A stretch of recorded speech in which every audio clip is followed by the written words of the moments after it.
do we deal with the stress that comes along with it? All right, question for you. Has anybody ever seen the Snickers commercial with Joe Pesci? Has anybody ever felt hangry? Oh, come on, raise them high. I know it's more than 4 people. Yeah, okay? You think I'm joking. When somebody hands us a new project and this is all we want to do. When we spend entire days looking at people like this. When all of a sudden we have the almost uncontrollable urge to do this. Or every day we get home from work and it's all of this. Right? You're laughing because it's true. This hanger thing is real, but it's not only associated with hunger.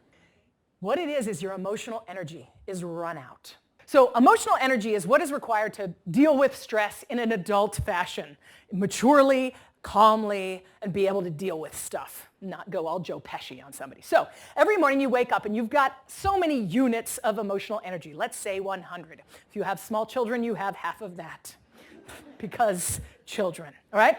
So every day, little things eat away throughout the day at your emotional energy. Maybe faster than that, or maybe slower.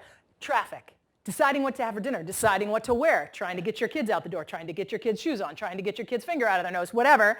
Having a strong presentation, having to deal with that person who keeps microwaving their leftover fish. All these little things, that conflict that's unresolved, all this eats away. Other things that eat away at your emotional energy, dehydration, lack of nutrition, lack of exercise, lack of sleep, hangover, too much caffeine. All these things eat away until you get that moment where you absolutely can't deal with it and you end up here. And you end up hangry. So during these stressful times, and this is exactly what Joe was talking about, the benefit of that, yeah, you might get a svelte physique of slowing down when you eat.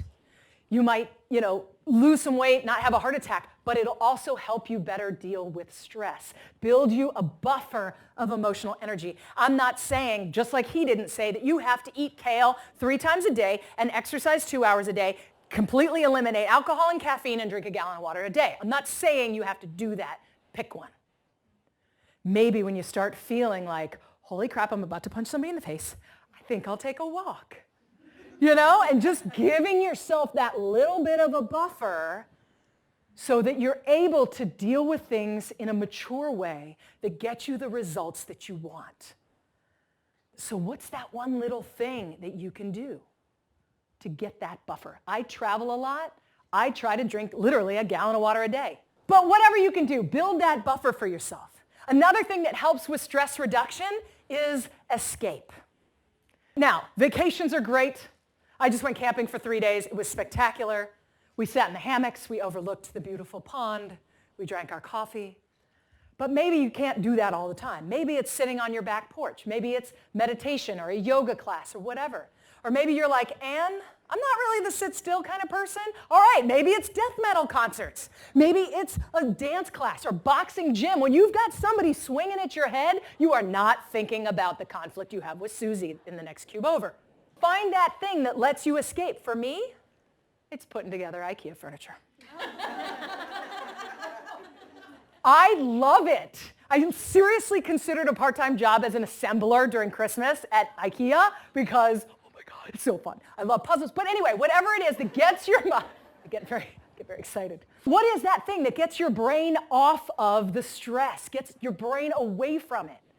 My boyfriend dirt bikes, and he doesn't just dirt bike in the dirt. He dirt bikes in the woods. It's really stupid. Through the trees, and he comes home every once in a while, and he's like, oh, babe, don't hug me too hard. I think I broke my collarbone. Or he'll be like, look at this bruise. I'm like, awesome. Why do you do that? And he said, because when I'm on the bike, and I can't be anywhere else. So if I'm mad at you or I'm frustrated with something at work, I'm not thinking about it for a little while. So when I get off the bike, I feel a lot better. And I'm like, oh, okay, that's cool. And I was teaching a seminar recently, and one of the women who hadn't said anything all day suddenly was like, I'm like, yes, you need to go to the bathroom. I was like, boom. And I said, yeah, what's up? She goes, this is so true. She goes, you have to get away from it. She said, I used to come home at night, and all night I would swirl around in everything that was wrong with my job and everything that was wrong at work. And all night I'd be complaining to my husband and recapping everything. And finally he said, honey, I can't do this anymore. I hate your job. And he said, I hate it. I feel so bad saying this because I want to be supportive and I want to be here for you. But I can't just come home every night knowing you're going to recap every bad thing that happened. And I don't think it's good for you too, either. And she said, of course I had a temper tantrum. Was like, you just don't understand. And then she ran into the room and cried. And as she was weeping on the pillow, she realized he was right.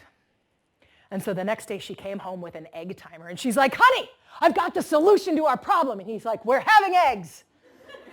She's like, no, but good guess. I'm going to come home every night and I'm going to set this for 8 minutes. And I'm going to complain and whine and say mean things and say bad things. And I'm going to stomp my feet and punch things. And then when that dings, we move on. And I promise I won't talk about it anymore. She said it was the best thing I ever did for my marriage. And it was the best thing that I did for myself because I get away from it all. And we do that, though. We roll around in all the bad stuff for a long time. So figure out how can you get that escape that's going to help you be stronger and have more emotional energy when you get back to the problem.